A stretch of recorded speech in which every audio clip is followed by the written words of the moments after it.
প্রিয় ষষ্ঠ শ্রেণীর শিক্ষার্থীবৃন্দ, আশা করি তোমরা ভালো আছো আর ভালো থাকো এই প্রত্যাশা কামনা করে শুরু করতে যাচ্ছি আমাদের নিয়মিত ক্লাস। আজকে আমি তোমাদের বিজ্ঞান বিষয়ের সপ্তম অধ্যায় আলোচনা করব। সপ্তম অধ্যায় আমাদের বিষয়বস্তু হলো পদার্থের বৈশিষ্ট্য এবং বাহ্যিক প্রভাব। পদার্থের বৈশিষ্ট্য এবং বাহ্যিক প্রভাব পদার্থ সম্পর্কে কম বেশি সবারই কিছু ধারণা আছে এবং যেটা তোমরা ছোট ক্লাসে অনেকে শিখেছ যে পদার্থ কাকে বলে, যার ওজন আছে, বল প্রয়োগ করলে বাধা দেয় এবং যার আয়তন আছে বা যার ওজন আছে, স্থান দখল করে তাকে পদার্থ বলে সহজভাবে। যেমন তোমরা সবাই জানো লোহা, তামা, রবার, কাঠ ইত্যাদি হাজার রকমের পদার্থ আমাদের প্রাত্যহিক জীবনের সাথে ওতপ্রোতভাবে জড়িত। ভিন্ন ভিন্ন পদার্থের বৈশিষ্ট্য ভিন্ন ভিন্ন বলে এদের এক একটি এক এক কাজ করে থাকে।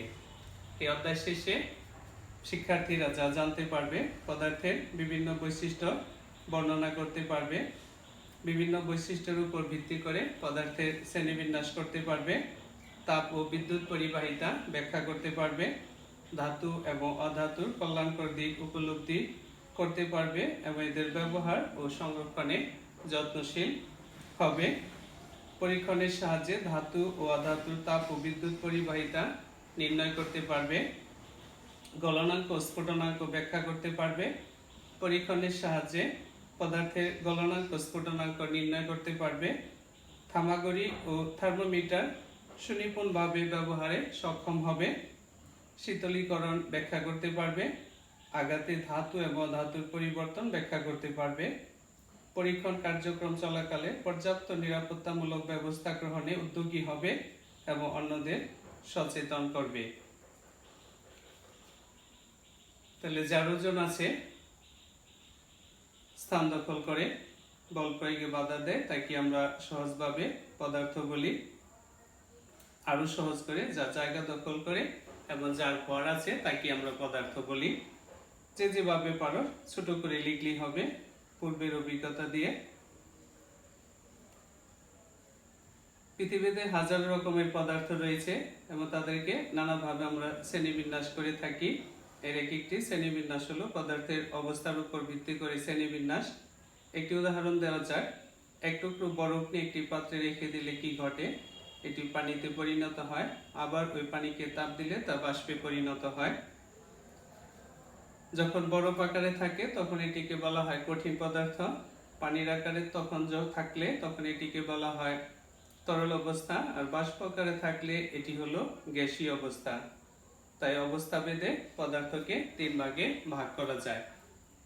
আমি আবার বলছি যে এক খণ্ড বরফ, এই বরফ খণ্ড যখন আমরা রাখি তখন এটা কঠিন পদার্থ। এই বরফকে তাপ দিলে হয় তরল পদার্থ এবং তরলকে তাপ দিলে হয় বাষ্প। তাহলে দেখো একটি পদার্থে তাপের মাধ্যমে বিভিন্ন অবস্থার পরিবর্তন ঘটলো। এই অবস্থা ভেদে পদার্থকে তিনটি শ্রেণীতে ভাগ করা যায়: কঠিন, তরল এবং গ্যাসীয় বা বায়বীয় পদার্থ। কঠিন পদার্থ কি তাহলে আমাদের জানতে হবে। কঠিন পদার্থের আকার আছে। কোনো বস্তু যতটুকু জায়গা দখল করে সেটি বস্তুর আয়তন। সকল কঠিন বস্তু জায়গা দখল করে, তাই সকল কঠিন বস্তুরই আয়তন আছে। কঠিন পদার্থের আয়তন ও আকার সহজে পরিবর্তন করা যায় না। এরা যথেষ্ট দৃঢ় এবং এদের দৃঢ়তা আছে। তবে কিছু কিছু কঠিন পদার্থের দৃঢ়তা কম, যেমন সরিষার দানা, ভাত, কলা ইত্যাদি। তরল পদার্থ। তরল পদার্থের নির্দিষ্ট কোনো আকার নেই। এটি যে পাত্রে রাখা হয় সেই পাত্রের আকার ধারণ করে। তরল পদার্থের নির্দিষ্ট আয়তন আছে, কারণ কঠিন পদার্থের মতো এরাও জায়গা দখল করে। এদের আয়তন ও পরিমাপ করা যায়। পাত্রভেদে আকার পরিবর্তন হলে আয়তনও কিন্তু একই থাকে, কিন্তু তরল পদার্থের নির্দিষ্ট কোনো আকার নেই, আকার পরিবর্তনশীল। তাই বলা যায় যে এরা কঠিন পদার্থের মতো দৃঢ় নয়, অর্থাৎ তরল পদার্থের দৃঢ়তা নেই।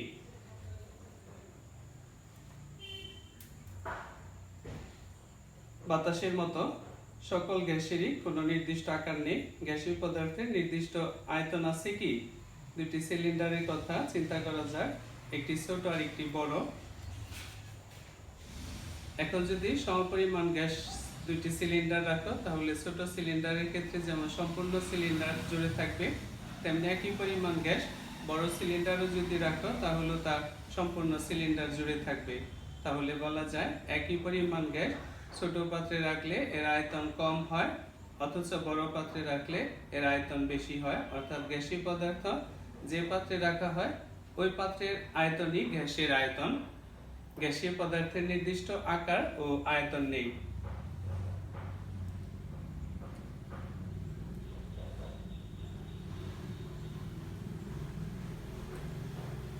কোন কঠিন পদার্থ নরম, কোনটা শক্ত, কোনটা নমনীয়, কোনটা অনমনীয়, এটা আমরা কম বেশি আমাদের দৈনন্দিন বিভিন্ন কঠিন পদার্থ ব্যবহার করে সহজেই বুঝতে পারবো। তোমরা তোমাদের পাঠ্য বইয়ে 52 পেজের যে ছক দেওয়া আছে, এই ছকটি নিজেরা বাসায় বসে পূরণ করবে। তাহলে যে কঠিন পদার্থের কাঠিন্য ও নমনীয়তা বলতে পারবে। এরপরে ধাতু অধাতু। ধাতু কি? যে বিভিন্ন বৈশিষ্ট্যের উপর ভিত্তি করে মৌলিক পদার্থকে প্রধানত দুইটি ভাগে ভাগ করা হয়েছে, একটি হলো ধাতু, অন্যটি হলো অধাতু। এখন আমরা ধাতু অধাতুর কিছু বৈশিষ্ট্য আলোচনা করব। অ্যালুমিনিয়ামের নানা রকম পাত্র, সোনার গহনা, তামার বৈদ্যুতিক তার, এগুলোকে আমরা নানা কাজে ব্যবহার করি। এই পদার্থগুলো দেখতে কেমন? চকচকে। এটি হলো বেশিরভাগ ধাতুর একটি সাধারণ বৈশিষ্ট্য। ধাতুর প্রধান বৈশিষ্ট্য হলো চকচকে।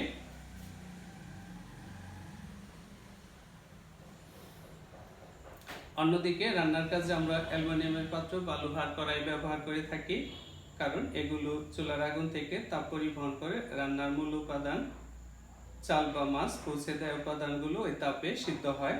অর্থাৎ ধাতু সমূহের আরেকটি বৈশিষ্ট্য হচ্ছে তাপ পরিবহন করা, তাই এদের তাপ সুপরিবাহী।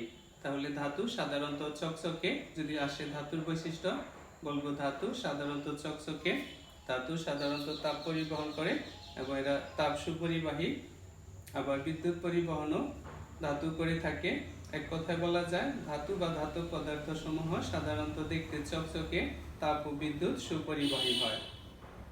আর অধাতু যেমন নাইট্রোজেন, অক্সিজেন, হাইড্রোজেন গ্যাস ইত্যাদি অধাতু, এরা ধাতুর মতো চকচকে বা এই জাতীয় চোখে পড়ার বৈশিষ্ট্য এদের নেই।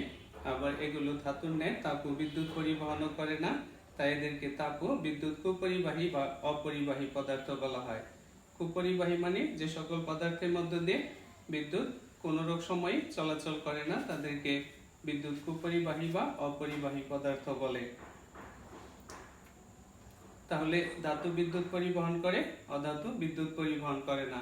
ধাতু বিদ্যুৎ সুপরিবাহী, অধাতু বিদ্যুৎ সুপরিবাহী নয়। গলনাঙ্ক, স্ফুটনাঙ্ক, যে তাপমাত্রায় কোনো পদার্থ,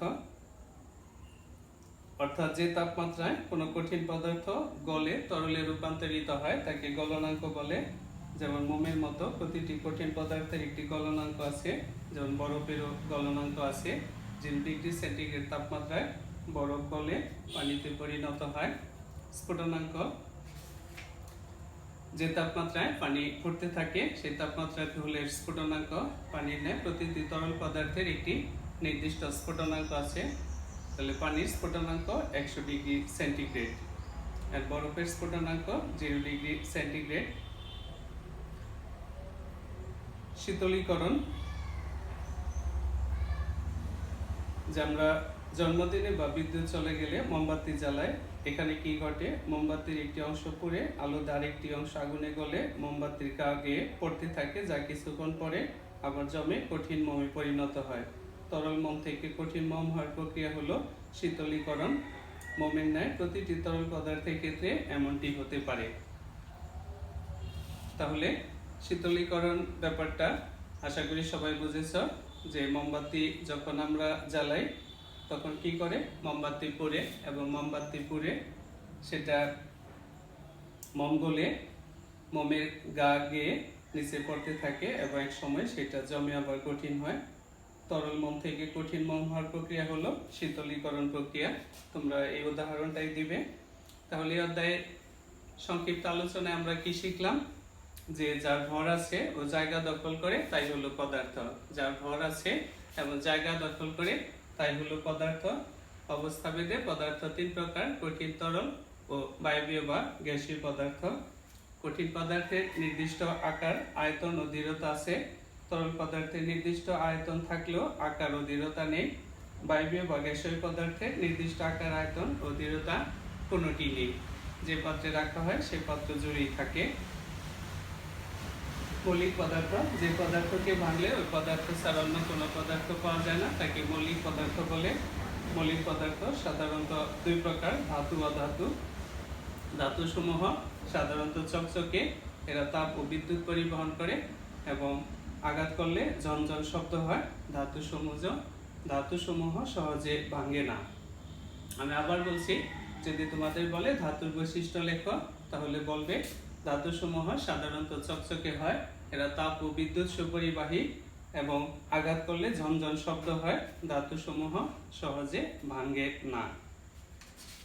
আবার যদি বলা হয় ধাতুর বৈশিষ্ট্য, তাহলে অধাতুসমূহ বলবে যে অধাতুসমূহ সাধারণত চকচকে হয় না, এরা তাপ ও বিদ্যুৎ পরিবহন করে না, এরা আঘাত করলে ঝনঝন শব্দ করে না, অধাতুসমূহ সহজেই ভেঙে যায়। গলনাঙ্ক: যে তাপমাত্রায় কঠিন পদার্থ তরলে পরিণত হয় ওই তাপমাত্রাই হলো ওই পদার্থের গলনাঙ্ক। গলনাঙ্ক, হিমাঙ্ক পরিমাণগতভাবে একই। বরফের গলনাঙ্ক 0 ডিগ্রি সেন্টিগ্রেড। স্ফুটনাঙ্ক: যে তাপমাত্রায় কোনো তরল পদার্থ বাষ্পে পরিণত হয় ওই তাপমাত্রাকে ওই পদার্থের স্ফুটনাঙ্ক বলে। পানির স্ফুটনাঙ্ক 100 ডিগ্রি সেন্টিগ্রেড তাপমাত্রা এবং পানি 100 ডিগ্রি সেন্টিগ্রেড তাপমাত্রায় বাষ্পে পরিণত হয়ে যায়। তাহলে এটা একটি সহজ এবং ছোট অধ্যায় ছিল। আশা করি সবাই কম বেশি বুঝেছ এবং বাসায় যদি মেন বইটা মনোযোগ দিয়ে পড়ো তাহলে অবশ্যই কিন্তু বুঝতে পারবে এবং বলতে পারবে। এখানে মেনলি পড়বে যে মৌলিক পদার্থ কাকে বলে, ধাতু কাকে বলে, অধাতু কাকে বলে, ধাতু অধাতুর বৈশিষ্ট্য বা পার্থক্য, এই প্রশ্নটা ইম্পর্টেন্ট। এরপরে কঠিন পদার্থ কি, কঠিন পদার্থের বৈশিষ্ট্য, তরল পদার্থ কি, তরল পদার্থের বৈশিষ্ট্য, গ্যাসীয় পদার্থ কি, গ্যাসীয় পদার্থের বৈশিষ্ট্য। এরপর আছে ধাতুর বা কঠিন পদার্থের কাঠিন্যতা। এরপরে শীতলীকরণ প্রক্রিয়া, যেটা বোমের সাহায্যে আমি বলেছি। তাহলে তোমরা যদি মনোযোগ দিয়ে অধ্যায়টি পড়ো তাহলে অবশ্যই বুঝতে পারবে। সহজ এবং খুবই গুরুত্বপূর্ণ একটি অধ্যায়, যে অধ্যায়ে ধাতু এবং অধাতু, ধাতুর প্রায় ম্যাক্সিমাম জিনিসপত্র আমরা আমাদের দৈনন্দিন কাজে ব্যবহারিক জীবনে ব্যবহার করে থাকি। এবং তোমাদের বইয়ে বেশ কিছু শখ আছে যেটা আমি তোমাদের করতে বলেছি, 52 পেজের শখ। সেই শখটা বাসায় পূরণ করবে এবং মনোযোগ দিয়ে পড়বে। সবাই ভালো থাকো, সুস্থ থাকো, সুন্দর থাকো। সকলকে ধন্যবাদ।